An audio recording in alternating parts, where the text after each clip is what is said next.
I think we're all addicted. You can grow and try and go viral and shake your booty for the algorithm and all this stuff, but that is it's quite an unpredictable process. People think that they want just more clients, but usually what they want is more freedom, more time, more enjoyment of life. If we got 27 billion views tomorrow, what would that do for you? I've had millions of views. I've had plenty of virals, videos, never generated a client. Yeah, so I quit NHS a couple of years ago now. It's so bloated and the systems are so broken and outdated that the majority of your day is spent basically wrestling with tech and doing admin. It's too big for things to change. The classic imposter syndrome, procrastination, overwhelm, all that stuff are basically stories that we tell ourselves to say, if I don't engage with this, then I can remain safe. It's the algorithm, it's my ex-wife, it's my boss. All these things are the reason for my lack of success. Learn the rules, play the game properly, get good at it, and then boost that with paid media. Are you confident in saying that if somebody approaches you and they want to make $5,000 a month, you can make that happen? So today we are joined by Yusef, one half of Propane Fitness. I'm sure if you haven't saw this guy's face before, you're going to see a lot more of him because he's all over my screens, and I absolutely had to get you on the podcast. I know that you help, obviously, PTs and online coaches kind of get from A to B and kind of elevate their business. I know you said you're one step short of a marketing agency, if you like, but you pretty much do everything other than that extra little bit. For people who haven't saw you, how did you kind of get into this industry? What's your background? Great to be here, man. So Jonny and I, my business partner, set up Propane in 2008, and really it was just a sounding board to get our thoughts on paper with training. We were kind of exploring the murky depths of the fitness industry back when there wasn't as much information availability. It was kind of muscle mag style stuff, but on the internet, as you know. And so we were just like, how can we distill and crystallize some of the messy information into something that's actionable for people, and kind of a training journal for ourselves. After doing that, we just got a taste of what you obviously help people with, which is the power of content. The fact that you can put an idea out there and resonate with loads of people who are seeking the same thing online.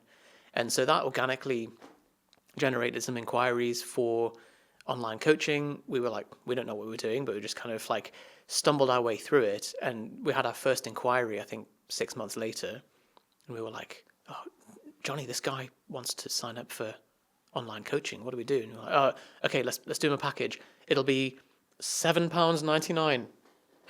Send.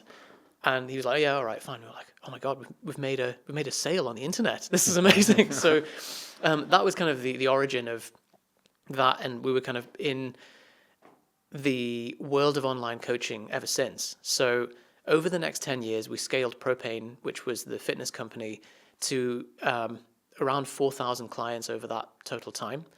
And we grew the team and scaled the systems and everything. So that became essentially a vehicle in itself that over time, we got a lot of inquiries from other personal trainers and other people in the industry who were like, hey, your systems look really slick. Can you help me with my systems and my coaching? And we were like, well, it's not really something we do, but we'll give it a go. And that's where the second arm of the business came from, which is what we do now, where we help coaches to grow as people and ultimately as entrepreneurs to become great businessmen as well.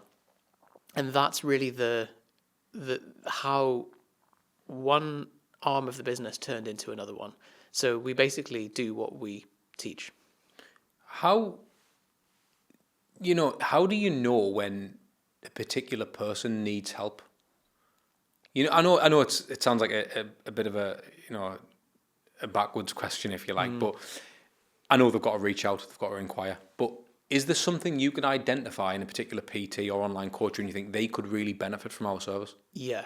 So our tagline, which is a little bit wanky, but it's an internal direction that we have of we help great coaches to become great entrepreneurs.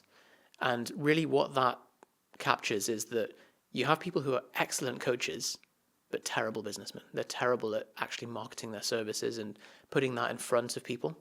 So usually the people who smash it are the ones who are excellent at generating a result for their clients. They're really passionate about the mechanics of coaching and getting someone a result, but they have this either lack of skill set, there's a skill gap in them being able to communicate that to new people, or they have hang-ups and fears around putting themselves out there and selling and all that kind of stuff. There's this sense that if I build it, people will come.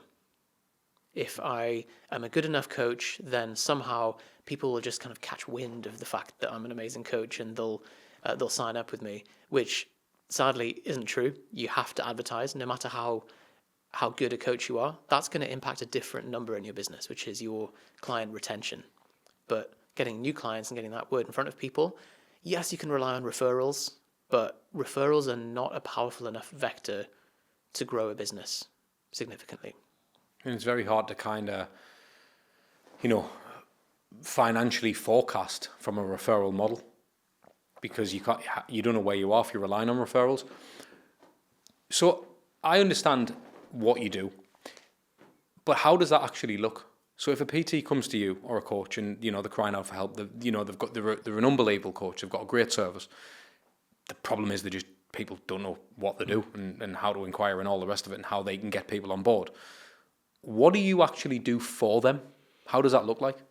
So I'm a medical doctor by background, and the way that some of the frameworks within medicine are fantastic and they apply so much to other industries. But essentially, when you go to a doctor, they will take a history, they'll examine you, they'll feel your tummy, they'll do a couple of investigations, they'll go, okay, I need to do this blood test and maybe dip your urine and so on. And then they come to a diagnosis and then they have a treatment plan. So that approach is what coaches do with their clients. It's what we do with anyone who works with us. So we have a diagnostic process basically to identify what is their bottleneck, what is the core constraint within their business. So the 3 pillars of online coaching, where most people have one of the constraints across, is either attract, so the ability to generate new clients, coach, which is the ability to get that client a result, and then grow, which is all of the surrounding systems and personal growth side of online coaching. So usually someone has a clear bottleneck in one of those 3 pillars. The most common one is attract. Someone might be a good coach, but they're terrible at generating attention and getting new clients. So usually what that kind of type of person does is they'll go, maybe I'm not a good enough coach. I'm going to acquire some more qualifications. I'm going to get my kettlebell level 42 to become a kettlebell plum wizard. And then I'm going to go to another workshop and get a new nutrition certification, all this stuff, which is great. Like, there's nothing wrong with collecting qualifications, but your clients don't care. Like, your client, as you know, like, your clients are the ones who resonate with you as a person. And in 15 years of doing this, no one's asked for my qualifications. You alright, people? Hope you're enjoying the episode so far. Here's a random one for you. Most of you who are actually watching this episode don't actually subscribe to it. So just do us a favour, will you? Can you click the like button, hit the notification bell so you don't miss another episode, hit subscribe, all that good stuff, because we go up and down the country to try and bring you the best show possible. We're not messing around here, so please just show some love, will you? That's, it really rings true, that, because I know some unbelievable coaches, certainly when they come on board, I'm like, the passion is on another level, but unfortunately passion is just not going to get bums on seats, and you see it time and time and time again. What importance or what role does personal brand play when it comes to the attract part of that model? It's all of it. Your personal brand, this is where a lot of people, I think, get it wrong. They'll set up a new coaching business where they are the solopreneur, and they think, oh, it needs to have a really professional logo and have some kind of apex fitness nutrition company or something, and completely impersonal. So we made that mistake, and luckily we had to progressively get over our fear, which is all it was really, of putting our faces out there. So it started off written content, really dry kind of clinical stuff, and then it became a little bit more personality, and then we were like, okay, we got a little bit of hate for posting that, but then people really liked that, and then you start to realize that actually, like, the more you post stuff online, like, in fact, here's a little test, is if you go on Instagram and look at something on your feed, some viral post, even the most tame viral posts that's like someone showing their garden or something, look in the comments, there's people pissed off about it and arguing in the comments. So, like, people will just find something to get pissed off about. You've got to detach yourself from any of that noise, otherwise it's just going to stop you from doing what you do best and putting your message in front of people and having that impact on your clients. So, to answer your question, personal brand, very important. The reason that people tend not to do that and shy away from it, they think it's, or they pretend that it's a business reason, but really it's a I'm afraid reason. So do you think a PT or an online coach should have a separate page for the business, or literally just put everything into that one personal page? Look, I'm a coach, but also this is me walking my dog. It depends how much you use personal social media. So I know you've got separate profiles, haven't you? So I'm crap at social media personally. I'm very much just like, if I'm posting on there, it's for a specific purpose. I'm either generating impressions or conversion or nurture. And so there's always a reason behind every post. In terms of like life updates, I don't really do that very well. So for me, it's an obvious choice. So just use one thing for the brand. If you're someone who has like a profile that you legitimately use to keep in touch with your family and share holiday photos that you don't want people seeing or whatever, then yeah, have a separate profile. But I think the main source of time should really be spent on your brand. Like that's the point of social media for businesses. Have you read Cal Newport's Digital Minimalism? No. So he's a professor of computer science, wrote some just bangers on the modern kind of war for attention. And he looks at the excuse people use for, I want to delete my Facebook profile because I need to reclaim some attention and space in my life. But it's how I keep in touch with my family and friends and so on. And he's like, well, if you examine that, usually Facebook's not the most effective way to keep in touch with your family.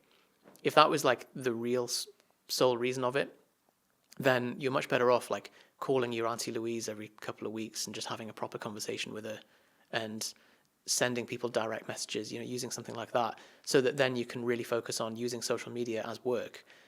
Otherwise, it just becomes this kind of source of distraction. And that's the big thing that people struggle with, I think, when they set up online, is because social media hasn't quite been extricated from this kind of doom scrolling, procrastination, keeping in touch with friends and stuff, then it ends up like you go online to say, okay, I'm going to post this bit of content.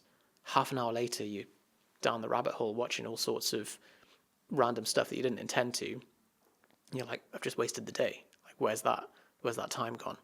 So you want to be very deliberate about, I'm using this platform as a marketing channel so that I can generate this amount of leads, clients, personal brand value, as opposed to I'm going to go and like do social media. So that being said then, Yusef, if the justification people give for, keeping up with the Joneses or family, whatever, Facebook, what is the actual reason then? What's the reason for... So what's the reason why people don't get rid of Facebook, for instance? If we know that that's not really the reason, that's just their justification, what do you think the reason is that they can't get rid of it? I think we're all addicted. That's what it is, isn't it? Yeah. And there's a FOMO. You're like, oh, but if I delete Facebook, what if I miss out on something important? What if and I guess the way to test that for yourself is go on Facebook, scroll through the feed, set a timer, right, I'm going to have to scroll for 10 minutes and write down anything that's like critically important to my life that I see on there. Do that for a week. And by the end of the week, you might be like, yeah, there was nothing that important. Maybe I can delete it. I mean, this is if you want to go like fully offline on certain channels. I think the way to do it really to preserve your sanity, because you open up a phone, you open up a laptop, you're just going to get bombarded. The way to say, like, I want this result, which is to deliver a massive impact and lifestyle and freedom of income and location and time through online coaching, is to pick a single marketing channel, understand the rules of that channel, and absolutely dominate it. So learn the rules, play the game properly, get good at it, and then boost that with paid media. Leads me on nicely to kind of paid social versus organic. And the reason I ask you this, I had a conversation very recently with a guy who does a lot of paid social. However, what he did say was, never go paid. He said, if it's paid, the audience is always cold. That's what he said. And I said, why do you do so much paid now then? He said, the reason being is because I've got enough money to just get other people who don't really care to see. Now, for an online coach or a PT, is it better to go down the organic route for the algorithm to do its magic to present your content to people who are probably more inclined to view it, buy, warm a lead, etc., or to go down the paid route and play the numbers game? You want to use both. You've got all these tools at your disposal. It's like, is it better to use free weights or machines in the gym? So they kind of achieve different purposes. So I get what that guy's saying, that paid media, it's always cold. Not strictly true, because you can always do retargeting. So you can, if you have an audience of 1,000 people and then you run a retargeting ad, you're going to then show stuff forcibly to the people who are in your feed. Whereas we also run cold ads, which is why if you're watching, you've seen this face being inserted onto your feed. That's because of the ads that we run.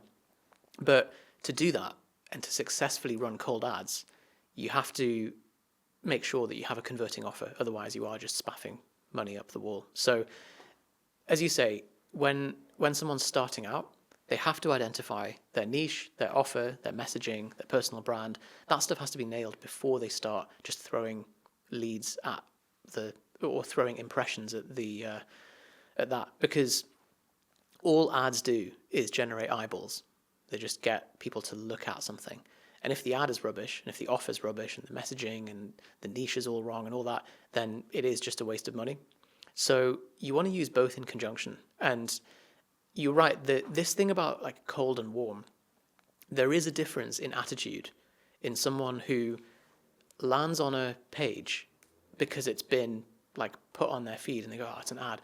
There's immediately like, oh, get that thing off my feed. And then you have to then overcome that with like, oh, actually, I am in the market for a new tea strainer. Or so then you have to overcome that first, that suspicion. But then it's still quite transactional. If it's organic, you're like, hey, I've just found out about this guy called Ads on Instagram. Like, look at this stuff. They've stumbled on you. They feel like they've struck gold. They've found something new and interesting. So the relationship is different. And because it's on their terms and it's a bit slower, they're more likely to convert. The problem is that you can't really control that process. And yeah, you can grow and try and go viral and shake your booty for the algorithm and all this stuff, but that is it's quite an unpredictable process, and it's not a business model. It's something you have to then have some way of reliably saying, okay, my client rota's opened up. I've got 5 spots to fill. I'm going to pull this lever, spend 200 quid on ads, and I know that I can generate £500 in front end revenue and then £800 in MRR or something like that. So you need to have a process that to run a proper business successfully, that there's a defined input that produces a defined output. Because do you think any, like everyone, I know you're saying do both, but obviously there's going to be, part of that bottleneck I understand to kind of address certain, whichever pillar it is in your own business structure as a PT or online coach. I totally get how to identify that. But I would also say as well, it can be seen, and I understand it because I'm in the game, but it can be seen as a cost. Yeah. So for instance, when I look at your ads, right, which I see them, I think I see them every day, to be honest, right? But I've never bought from you. So is that money wasted? Depends on the sales cycle and if you would eventually buy from us in a year's time. But yeah, I saw my dentist the other day and she was like, I saw your advert the other day, and you're like, oh no, the audience targeting's wrong. Or you have like a distant cousin that you see at a family event, and they're like, "Oh, I see your ads all the time. I always click on them to support you." And you're like, So, great, thanks. so the thing is, well, that's what I'm getting at, Yusuf. Like, would you say then your targeting's wrong? Yeah, I mean, obviously Facebook's a black box. You put in the parameters and then it kind of runs things, and it will get it wrong sometimes, especially at high spend. It's going to just like throw the net quite wide. So yeah, some of it is wasted. What you really have to do is know all of your numbers. So you are in, if you're a online coach running on your own, you want to really start running ads as conservatively as possible.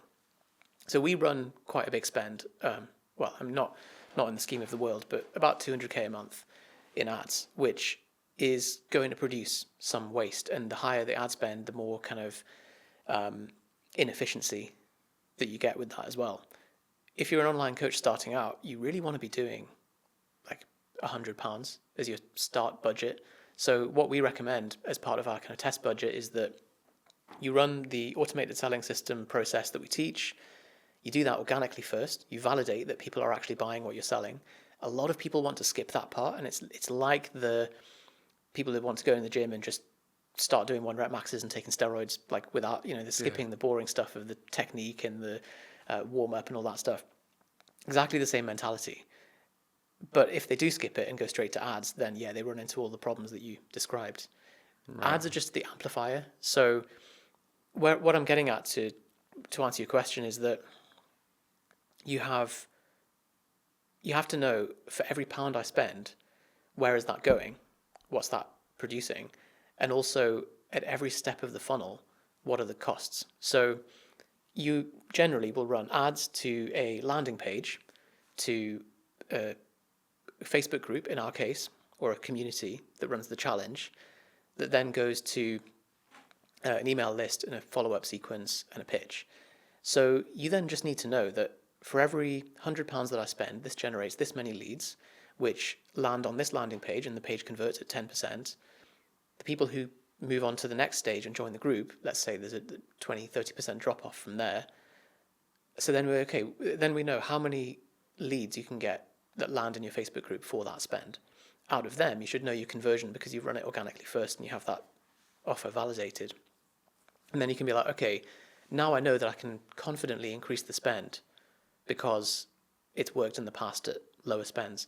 If it doesn't, or if it's the wrong kind of people, then it's like, okay, this is a quality issue. This is a audience targeting issue as well. And there's a whole bunch of stuff with that where if you optimize for the wrong thing, then you can get ads that look really good on paper. So you can get super cheap leads if you just target Bangladesh, Pakistan, Indonesia, but you're going to get very low conversion. So you need to look at the total funnel metrics rather than just a single metric.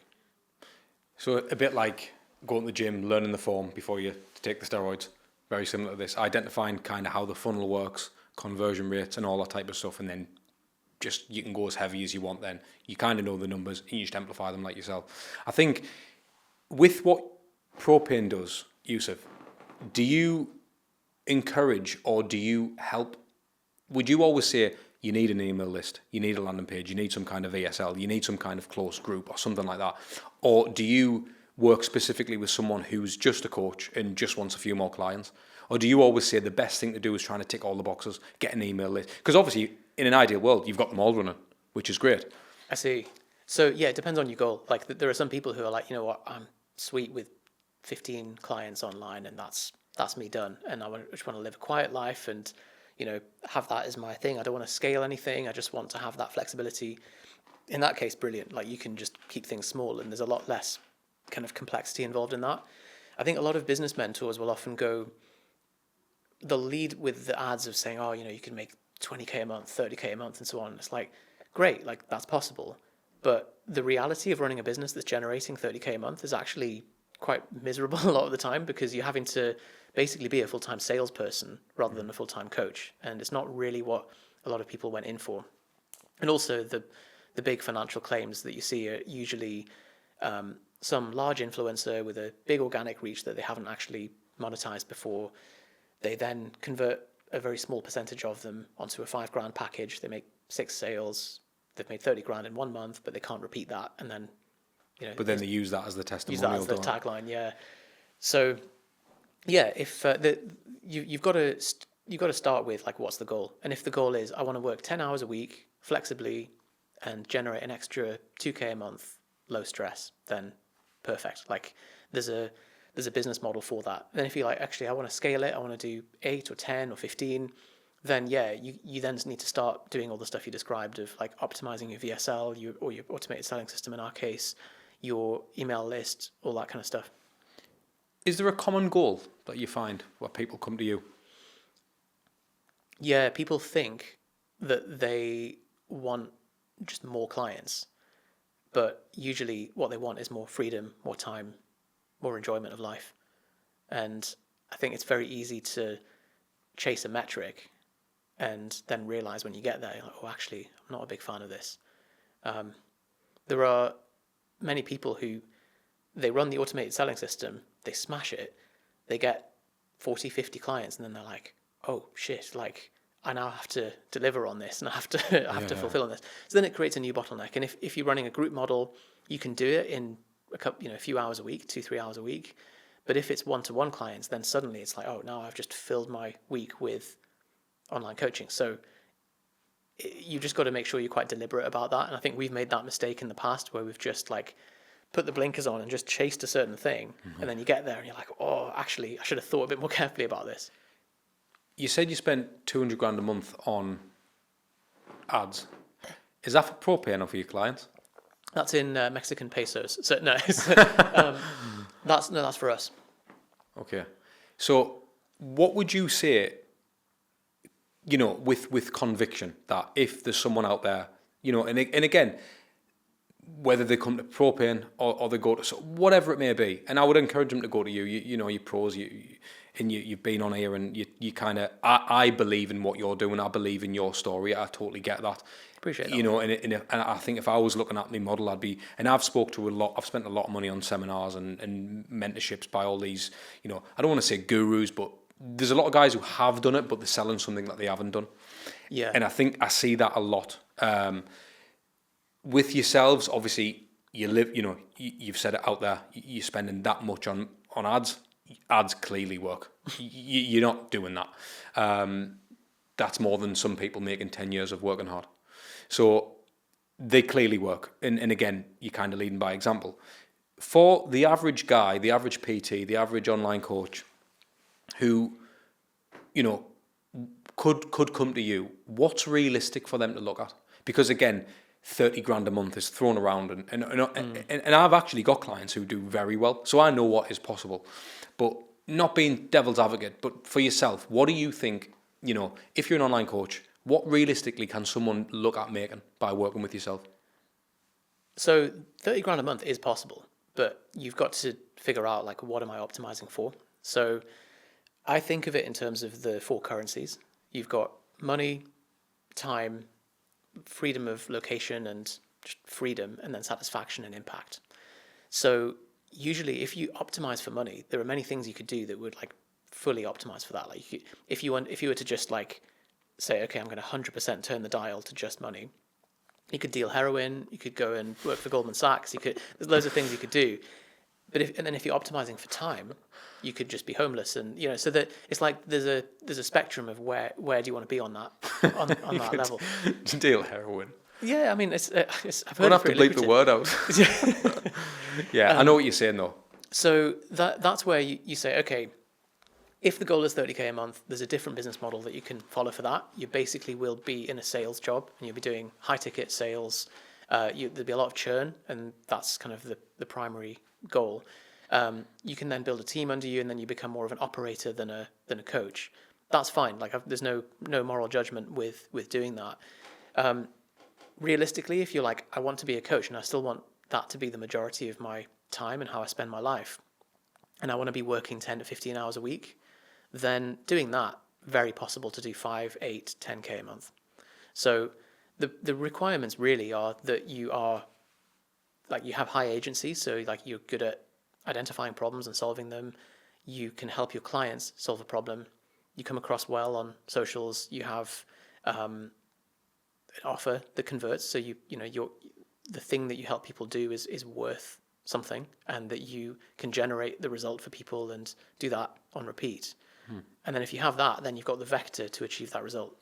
Because I think a lot of people will look at someone like Propane or even what I do with the content PT stuff, mate. I think a lot of people will look and be like, you know, and I know this because, again, I get the feedback when I'm working with them. Well, lads, you know, ever since, I wanted to work with you because I want you to create the content because I want to go viral. I'm like, I always say, and I say this to every client, I make a point of saying this. If we got 27 billion views tomorrow, what would that do for you? Because I'll tell you one thing right now. I've had millions of views. I've had plenty of videos. Never generated a client from a viral piece of content. It doesn't convert, does it? We've gone viral a few times just accidentally. And yeah, they're the lowest converting, because it's a different goal, isn't it? It's like, where are you setting the end point on the sat nav? And viral views, you have to, the whole, I mean, you'll know much more about this, but like the whole structure of a post that's designed to go viral is completely different to a conversion post, isn't it? Yeah, you again, it's a bit like, well, you're optimizing for something completely different. So you're not really tapping into the same market. It's a completely different, you know, you've got Sharon from wherever who's never going to buy from you, but she's racking the views up. So what do you want? You kind of, you know, you choose your heart, if you like. And I think with what was trying to get at there with the guys who look at yourself or me or even someone who's charging silly money to jump on a call with them on Zoom for an hour, you know, I think a lot of people look at these people like, if I work with Propane, I'm going to skip that curve and I'm going to make 10 grand a month because they're going to set all the infrastructure up for me. Are you confident in saying that if somebody approaches you and they want to make 5 grand a month, you can make that happen? We can't make, like, no one can make financial claims about that stuff. Obviously, like, we give you everything that you need to do that, but ultimately you've got to turn up, and it's like with the gym, it's like you've got to go and lift the weights yourself. So yeah, any mentorship is going to accelerate the journey. As long as, like, I think there's very few people out there who are actual scams. I think like all mentors have got something to teach, and all kind of gurus, they've achieved some form of result. And I think what you've got to look at is, do I want the result that they're professing? So like, do I want their route? If so, great. Like, there's always something to learn. And what that does is just compress that time, compresses that journey. Anyone who says, I guarantee that you will make this amount of money, like, unless they have a very kind of clear stipulation of like, what are the inputs required, I would look at that with a bit of caution, because ultimately execution is the key. You can have all the inputs, but you've got to actually like follow the steps and do it properly. So if the coach or PT is, again, I understand that they are the ones who are executing, they are the ones who are putting the work in, showing up every day, being consistent, all the things, like all the boxes you have to tick, you know, to elicit success, if you like. How does working with Propane accelerate that? Rather than doing the 15 years of mistakes that we made, we've just condensed that into 12 weeks. Okay. So over 3 months, we basically have the full process of going from zero to setting up your automated selling system, running multiple rounds of it, scaling your ads, and basically turning that into a system that you can then run hands off, so that it generates clients for you in the background, and then you're basically turning up and doing the coaching. So it's almost like the driving instructor model. You kind of teach them, you pass the test, and they're on their way. Yeah, we want people to graduate from needing us. Like, there are people who continue to work with us because they want to kind of grow beyond and scale and deepen the different aspects of stuff. But we want to give you everything that you need, so that it's like, all right, there it is. There's the model. I've got it running, and now I can. Whoops. Yeah. So we want them to be able to graduate from needing us. Do you have any particular examples that have went from just starting to doing really well? If you don't know by now, I run a business called The Content PT. I create content for influencers, PTs, online coaches and fitness brands all around the world. So if you are someone who's in need for sexy content for your social media, or you really want to maintain a competitive edge in your industry, drop me a DM on Instagram. Yeah, so we've got a page on our website with a few thousand, no, not a few thousand actually, I think 600 or 700 testimonials. So A few thousand. let's not exaggerate. Yeah, of people who have smashed it on the program. So they Got a few million guys. Yeah, take a look. It's basically they've all just followed the inputs. Like it's not it's not rocket science. It's like if they just follow the right inputs, they solve a problem in the market, they're able to deploy that system, then the results speak for themselves. Do you think there's a starting figure that someone's got to have before working with you? Do you think you would say, right, until you've got 5-10 grand nestled away, we can start looking at ads and stuff like, or you know, if you're just starting out, is it worth looking at yourself? Good question. So it depends on how fast you want to do it. So like honestly, if you're an intelligent enough person, you can Google stuff, you can solve problems yourself, then you don't need any mentor. You can just go and get that result yourself. It might just take you a couple of years longer. If you want to accelerate that process, then certainly sign up with somebody who you resonate with. Doesn't have to be us, but someone who you're like, okay, I can see that they have a track record, they teach what they actually do, and I can accelerate that journey. In terms of cash reserves, so the way that it's set up is that you run the organic model first, you validate your offer, that's free, takes a few hours a week. And then when it comes to running ads, you should really be reinvesting profits from the business. So there shouldn't be any situation where you're having to incur like massive business costs to begin with. You shouldn't have to be taking out seed loans and all that kind of stuff, because the only costs really are your liability insurance, maybe some basic software, a mentorship if you want to accelerate the process. So that's just essentially exchanging money for time. And that's pretty much it. And then when it comes to running ads, they should be reinvesting profits. And the recommendation is £100 for 10 days or £10 a day. So that's the starting run for ads. And by the end of that, you should have some data as to whether that's worked. And then you can start reinvesting that. And depending on how aggressive you want to be with scaling the ads, you can then like double that, triple that, or you can take it quite steady. Now, you can answer this how you will, but has it ever gone wrong for you? Have you ever had a client in, you've advised, they went through the system and they've totally fell on their arse? Oh, yeah. Does that happen? Because the reason I say this, and again, I know you'll be great at what you do. I mean, again, I think people who see, you know, it speaks for itself. But I want to, the reason I'm asking you that is because I want people to understand that if they're not doing the work, it doesn't matter how much you spend on whoever you spend money with. And I think that's really important, because I do feel like, again, I'm trying to arc back to that point, because I do feel like people will look at yourself and think, well, if I work with them, it'll cut out that learning curve. No, you've still got to get skin in the game. You've still got to spend hours on the gym floor. You've still got to be that coach and perfect that bit.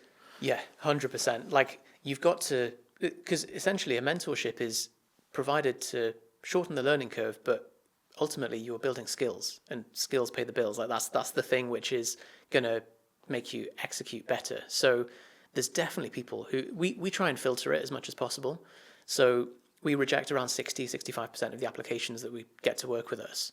And partly that's because like if we don't think we can help someone, it's not good for us and it's not good for them, because it reflects badly on us. And so yes, we cherry pick the people that we work with, because if we're like, oh, this person's not capable, it's better to just save both of our time. So there are some of the red flags. You know, if someone's like, I've worked with 6 different mentors in the past and they were all fucking scammers, and they were all, you're like, really? It's just like when you're on a first date with someone and that, you know, every one of their exes was a psychopath, and you're like, there's a common denominator here. Yeah. So like there are situations where like, yes, someone can lay out the path for you, but if you just doggedly refuse to engage with the process, then yeah, you're not going to get any results. And I think every coach knows that deep down, because they've had clients that have been like that as well, where they will tell themselves a story that I want to be in good shape, but their actions just don't reflect that. Like you look at their actual intake, and did you ever watch that show Secret Eaters? No. So it was this like thing on Channel 4 ages ago. It probably wouldn't be allowed now, but they would get they would ask somebody, how many calories do you think you eat every day? And then they would follow them around with a a crew for a week and see how many calories they actually ate. And the one that I saw, the woman was saying, I eat about 1,300 calories a day, and I'm pretty convinced. I think I must have a metabolic problem. And when they followed her around, she was eating 4,700 calories a day. How do you miss it? So, yeah, like quite a discrepancy. And it was because like, I'll have a couple of chips off my husband's plate, and I'll just have like some biscuits at the office, and just like loads of stuff that she managed to like kind of accidentally inhale. So there's a huge blind spot that a lot of people have, which is like they say they want something, but their actions don't reflect that. And I think that's really where things come down to. Like, we are in an age where you can Google, you can even ask GPT. Like, we have an oracle of infinite wisdom that will help you solve any problem. And I'm blown, I don't know about you, but I'm blown away by the lack of uptake of GPT. Yeah. Like, I cannot believe how world-shifting that is as a technology. And people aren't using it. People are still like, oh, how do I do this? And still helpless with stuff. And it's like, what more do you want? That's the closest thing to being spoon-fed. So, I mean, the only downside of that is, you know, with ChatGPT and that type of AI, you've got photos surfacing of like Snoop Dogg giving Donald Trump a bath and stuff like that.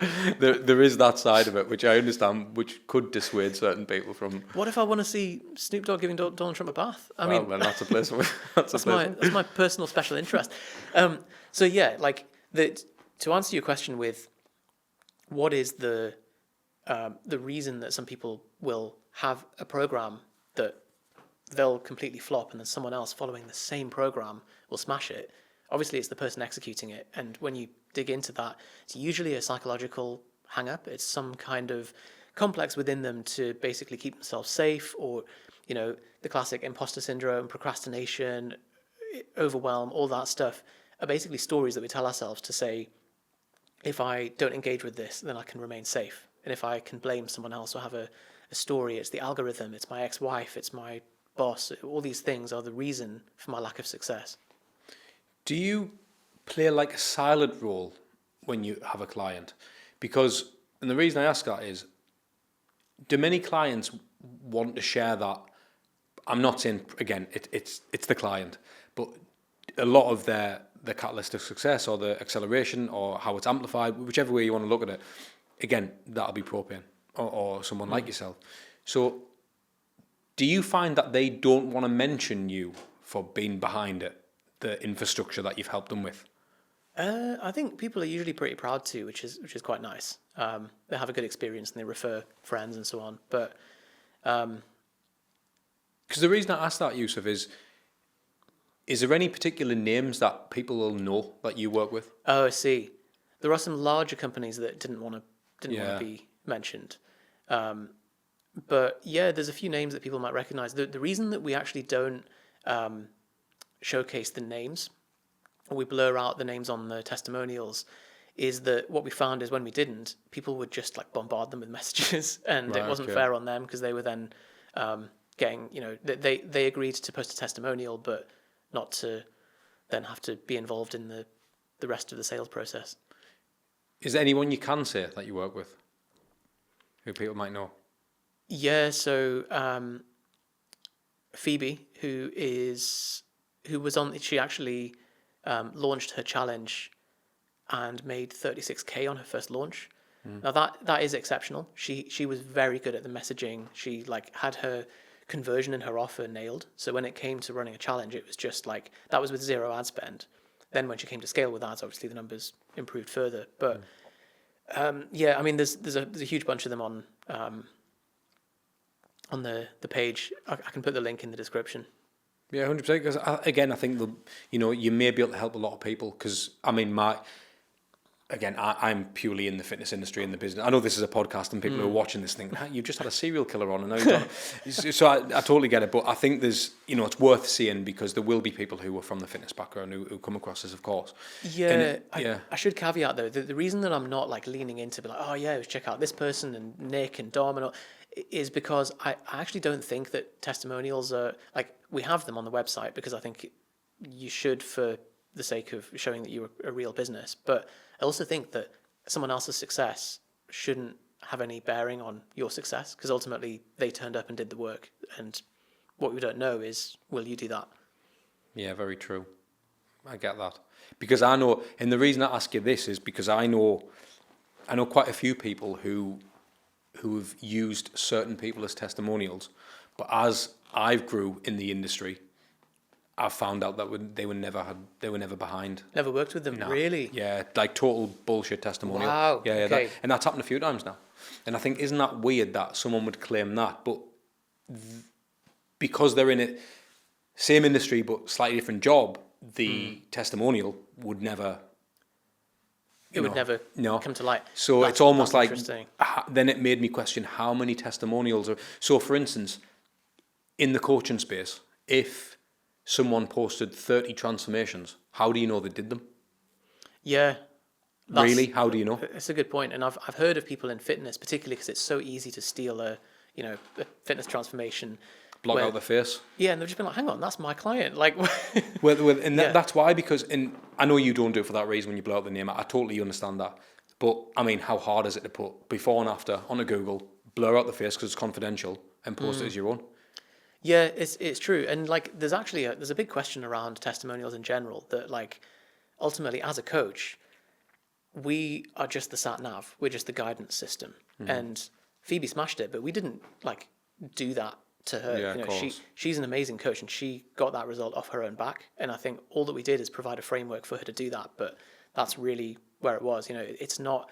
I think I'm very cautious not to like take credit for somebody's success of saying we did that, because they did it. It was their business. And the same with fitness as well. Like, really, a coach provides a program, macros, adjustments, but the person is the one who goes, lifts the weights, and shows up every day. And I appreciate you being modest there, but you still got to take like credit, because there is an accountability element. And I think when someone puts skin in the game and hires someone or whatever, there's still I better, like, even me when I've paid a lot of money for calls and mentorships and stuff in the past, I'm like, you best believe I'm going to make that money back. Yeah. Because inside I'm like, I don't want to lose that money. Well, it's a great motivator, isn't it? You're like, right, I'm gonna get an ROI on this. Yeah, and that's why, like, again, like, even for content, I know that from a content creator, videographer point of view, I know I'm quite on the premium end of what I charge. I know there's a lot of people who charge a lot less for the same service, but I don't think it's world class, and I really pride myself on that. And I don't need it, but there's something, the fact that there's a reason why. When I look at the roster and the people I've worked with, I know that no one's ever questioned the price, ever. Yeah.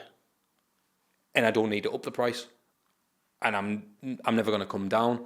But there's guys who want to do the same thing, but they'll never have the same business model, because in order to provide the service, I need to charge X amount, so I've got the same energy. It's that whole model.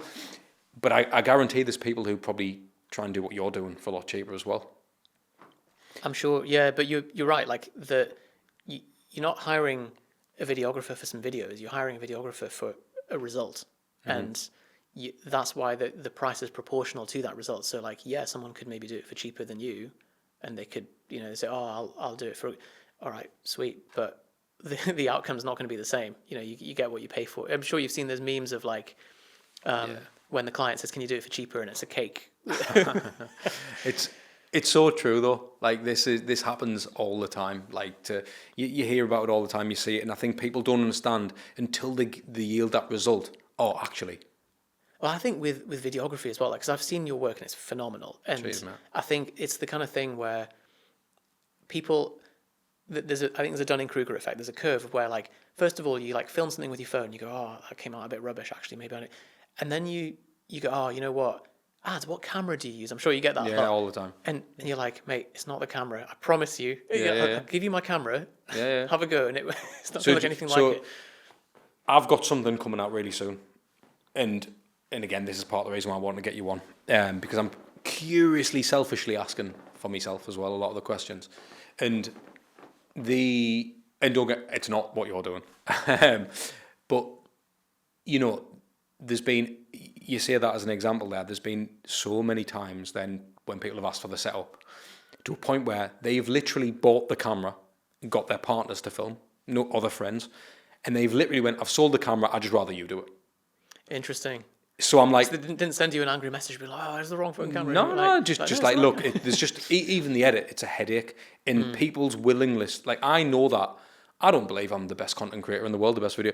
There's people light years ahead of me, but I also understand people's the unwillingness to learn is terrifying.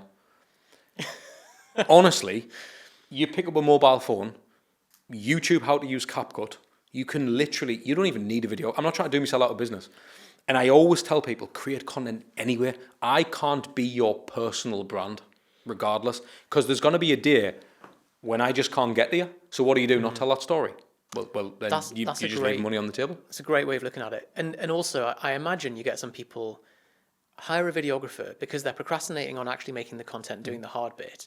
And eventually, they're in a setup like this. They've got the lights and the camera, and you're shooting them. And now, like, you've basically, like, what they've done is they've backed themselves into a corner. Yeah. Suddenly they're like, oh, now I have to actually come up with some scripts. And that's where they're like, do you know what? That's the work I've been avoiding all this time, and I've created this fanfare around it. I mean, in terms of, like, if you are a coach and you're watching this or listening, and you are trying to do all your own editing, it's such a waste of time. Like, yeah, well, to be honest, that's the people who get the most results from me, and it's not me. I'm not the magic bullet. It is them. It is all them. But I just relieve that duty, so they can just focus on being a coach. Look, he's going to deal with the content. He's going to deliver it. I've got a month's worth now. I don't need to worry about creating a post. He'll do it all. The way I've heard that described is production quality takes the brakes off. So it reduces friction for someone to watch. So, like, there are people who build massive YouTube channels using their, like, MacBook camera and crap audio and stuff, but they're succeeding in spite of that. And actually, if they reduced the friction to watching and they had a better setup and all of that, then the same quality content would have a bigger reach.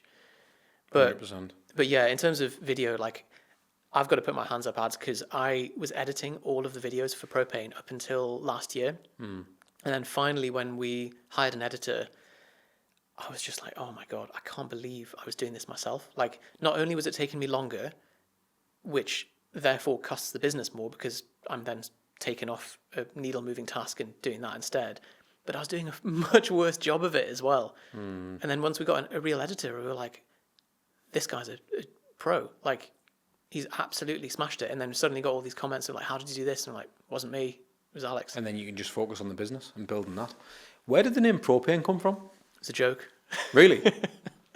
Jonny just decided. So 2008, we were like, oh, we should set up a blog, a web log. And he was like, let's call it Optimum Fitness Systems. We were like, oh, sweet, that sounds good. And then a few months later, we Googled it and there was 500,000 results. And we were like, okay, it needs to be something a bit more unique. And then he was like, how about propane? And we were like, and then we were like, actually, yeah, all right. And it kind of stuck. Just that was it. That's absolutely crazy, that. What do you want to do with the business? What's your goal? Because is that your sole focus now, Propane? Yeah, so I quit NHS a couple of years ago now. So yeah, full-time Propane. Do you miss that, by the way? You know, the real, that one-to-one, in-person, personable... I still get a lot of that because I speak to clients a lot throughout the week and stuff, but there's definitely something that's very beautifully simple about, like, patient has a physical problem, you deliver a certain treatment, there's a very, like, hands-on thing with clinical medicine that is hard to replicate. I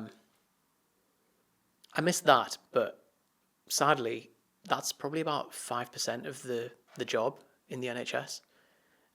It's so bloated and the systems are so broken and outdated that the majority of your day is spent basically wrestling with tech and doing admin. I did a video a couple of years ago about this where I just tracked my time for a day, mapped it out visually, like how much time was spent like wrestling with the printer and trying to get the blood labels and logging the patient notes and stuff, and how much time was actually spent like delivering treatment and doing bloods and whatever else. So yeah, it was it's too big for things to change. See, because I get it, right? And this is like almost a little bit ironic me saying this, or yeah, because someone like yourself, right? And it kills me all the time when I say this, right? So someone like you, doctor, you're at the RVI? Yeah. I almost feel like we're just losing another man doing a great job to this online world. And I know that because I understand. I mean, for instance, I've got a friend of mine who's trained to be a pilot right now. And he's so close to becoming a pilot. The wages are horrendous now for that industry. Really? Yeah, I think, don't need to say the brand, but a cheap airline was, I think they were offering something like 45 grand as a pilot. And he's literally been training to be a pilot for about 7 years. It's kind of heartbreaking, isn't it? And the first thing he said, this is what he said to us. This was literally, went out for dinner a few weeks ago. It's expensive to train as a pilot too, isn't I know. So he's in the hole because of this. And he turned around and he said, the first thing I want to do when I fly is create a TikTok on this. And instantly I was like, it's just taken away from becoming a pilot again. Like, it's almost like people are wanting to become a mechanic because of the build of it. You're not a mechanic. That's really interesting. Yeah, that they become a mechanic influencer rather than Yeah, and mechanic. you see it, like, you look at, is it Ali Abdel, another guy? I think he was he a doctor as well? He was, yeah. And I look at him, and again, it's amazing what he's doing. And it, you know, if not you, then who? I understand. There's got to be someone, and maybe he's, you know, but it's almost a shame when I see it because it's like someone could have really benefited from you. That's kind of you to say. I mean, I was no great loss to medicine. I was a very average doctor, but Ali Abdel, phenomenal. I think he was obviously Cambridge. He started his channel for doctors, for med students, and then kind of broadened his niche. But I think what you're saying is that the broader trend is quite worrying. That if you take like the very highly trained, high performing population of people and you give them rubbish wages, rubbish working conditions, of course they're going to leave, and they're either going to leave industry or leave country, and that's the trend that's kind of being created, isn't it? Was it a loss of love for that, or was it the opportunity in this? Yeah, I mean, like I set up Propane years before going into medicine. I think like 7 or 8 years before starting medicine. Okay. So for me, like it preceded it. And while I was in med school, it wasn't at the position when I could have gone full time with it. And then kind of halfway through med school, I was like, oh, actually, now I kind of need to make a choice. Jonny was an accountant working full time there. He quit and did Propane full time. I was like, I'm going to at least qualify and like finish med school. And then I was like, okay, I'll finish the foundational training as a doctor. So I worked for 3 years as a doctor. And then at that point, it was like, okay, the choice is pretty obvious at this point. Like, and coming home after a 13-hour shift, opening a laptop, start job number 2, it was just exhausting. Like to try and do that is like, that aged me like 10 years probably. So I had to make that choice. Do you have an exit strategy for this? For Propane? Yeah. Because I'm pretty sure with what you've created, a bit of a beast, I'm sure you could pick that up and sell that to the right person. Maybe, yeah. I mean, we've not got we love what we do, and so I think if I was to exit, I'm like, well, what would I do? There's always a part of me, and I think any founder has this sense that, oh, if I just work towards a big exit, then I can retire and sit on a beach or whatever. But statistically, you always see founders do an exit and then immediately they're in some other business and starting again. So there's probably something internal going on that just makes people want to just like run on this hamster wheel. And I'm definitely prone to it. I think medicine does that to you as well. There's something, I'm convinced, and if there's any medics listening, that it rewires your brain because it's 5-6 years of heavily being pressurized to memorize something that is kind of bottomless. Like there's never a point when you're studying that's like, okay, I've completed I know enough. Yeah. And at every stage, you're always being very, you're being assessed very, very deeply. And it's kind of, if you fail one thing, you're like back to the start of the year again. So it's quite high stakes, and you're always under the watch. And so there's this sense of like, I have to keep going. And what that does is it kind of raises I think it like tunes up your nervous system to just always be on on high alert, and it took a bit of deprogramming to kind of get rid of that. It's this, you get it as well. Hospital work does that to you as well. Like after a string of nights or a string of day shifts, for example, you might come home and then 2 a.m, you're like, I forgot to check that guy's potassium, and you're like calling up the night shift and you're like, hi, can you just check? It's like there's always stuff going on because of, like you said, the stakes of the work and the combination of the length of the time, sleep deprivation, the cognitive burden, all that stuff as well. Do you struggle to switch off? Yeah. Do you think I've asked a few people this throughout the episodes. I mean, we're on episode probably nearly 100 now. Do you think you were born an entrepreneur?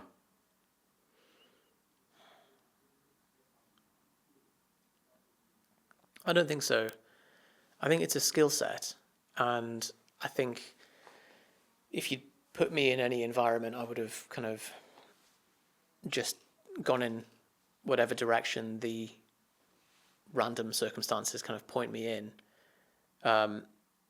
Gino Wickman, who wrote Traction, is convinced that there are born entrepreneurs and that there are people who just can never do it, and that it's very much nature rather than nurture. I am a little bit more on the nurture side. I think it's a trainable skill. Mm-hmm. There are people who have more of a predisposition to it, but really, like, being a good operator or being a good entrepreneur is a cluster of skills that are all very learnable. See, I'm on that side of it as well, because I was convinced otherwise. But as I kind of grew in my business, and I was, I worked in the corporate world for a while before this. What did you do? So I was marketing manager at a construction company. But I always wanted to set up something myself. I mean, I'm 34 now. I've been filming since I was 19. So a lot of time in the game sort of sharpening my skills. But I struggled to make money when I was younger with it. But I always had some hustle, some other business thing going on. When I was a kid, I was washing the usual proper cliche stuff, but always just trying to make a pound note, if you like.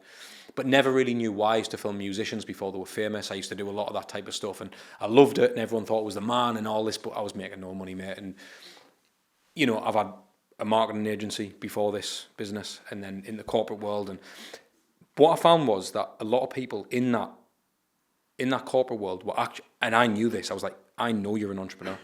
But it's almost, so the entrepreneur type of... And they're miserable if they're in a corporate environment. Yeah, it's so weird. Hemmed in. It's so weird because it's like you've got everything right now. But this is why the kind of some of the guests I've had on the podcast is, some of these lads have done 25 years in prison. And it's not the crime, it's the fact that they're literally businessmen. It's crazy, mate. So there we go. So they're businessmen, but they were maybe in an environment where that's the way that business mentality played out. I mean, mate, there's some guys who literally ran firms of over 100 people who've sat before us and had this discussion, and they're all getting paid on time. They were all being allocated jobs. Things were effectively outsourced. Like, all these little things, because they weren't great at it, so they were outsourcing the murders or whatever. Like, whatever it may be, as grim as that sounds, ultimately they were still entrepreneurs, and they just channeled it in a different way. And unfortunately, and that could have been you. Like, if it wasn't medicine, would it have been something else that made you go down this journey?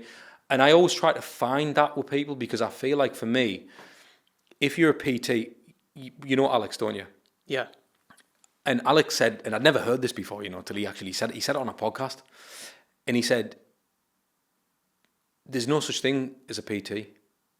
It's a businessman with a sales product. Or it's a salesman with a fitness product, sorry.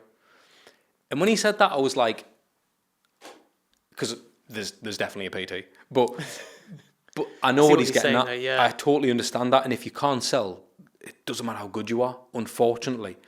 So I would say them are the skills you need to brush up on. And if it means outsourcing them bits, because the coach, like, I know plenty of shit coaches who are busy. Yeah. I do. I really do. And sometimes you see that's the problem. And the savage thing is, in my line of work as a videographer, I have definitely over the years promoted people who are not great coaches. I know I have. Well, there are people who have just... So I'm part of the problem.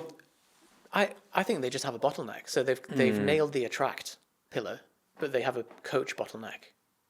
And so that's the thing, the ability to get a client a result or being a good coach is the thing that if they came through a diagnostic process, they'd be like, okay, that's where I need to work on.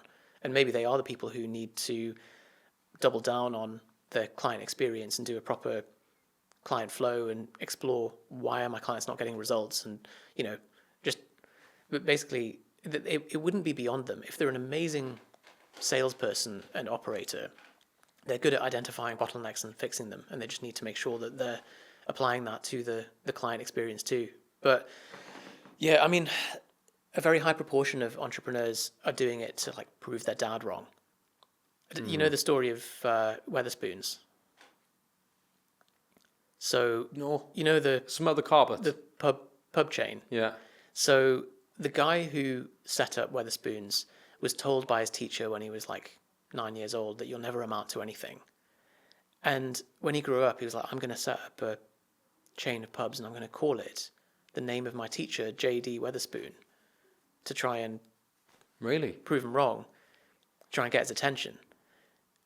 When I first heard that story, I was like, oh yeah, go on, that's it. And you're like, oh, actually, that's quite a that's quite a chip on a shoulder to set the direction of your life to try and prove someone wrong. But I think that is the original wound that seems to cause people to push for inordinate amounts of wealth. Do you think you have that in you? I had a very... Where are your family from, Az?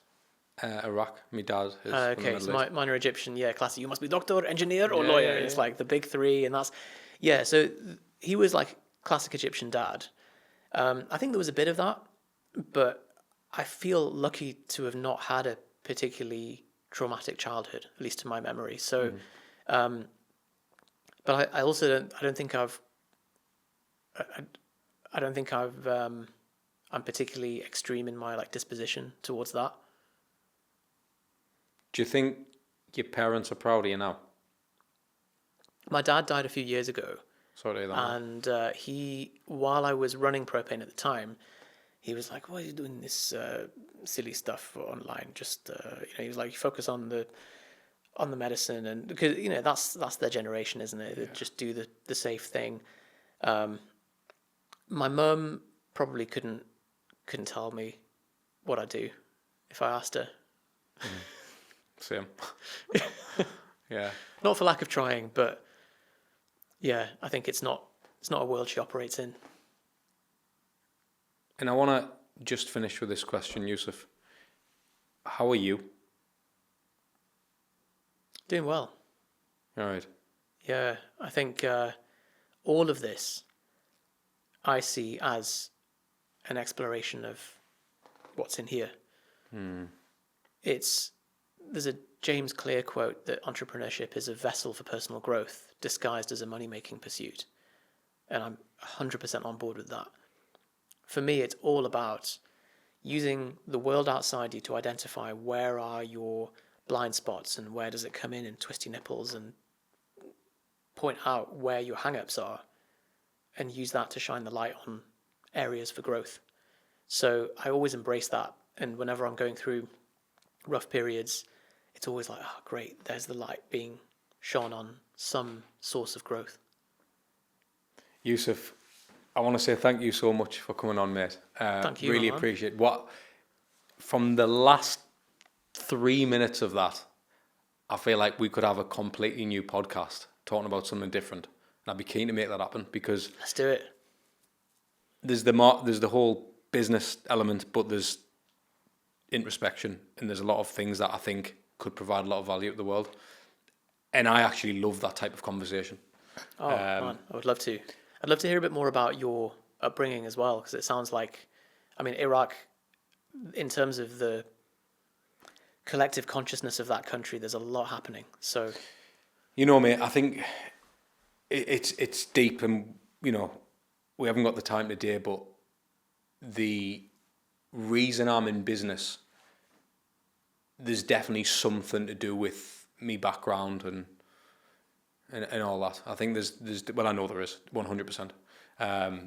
But I think that's got to be a conversation. And I know people want to hear that 100% because I know that I want to talk about it. But it's got to be with the right person. Do you know what I mean? So I think we should make it happen. Tune in next time.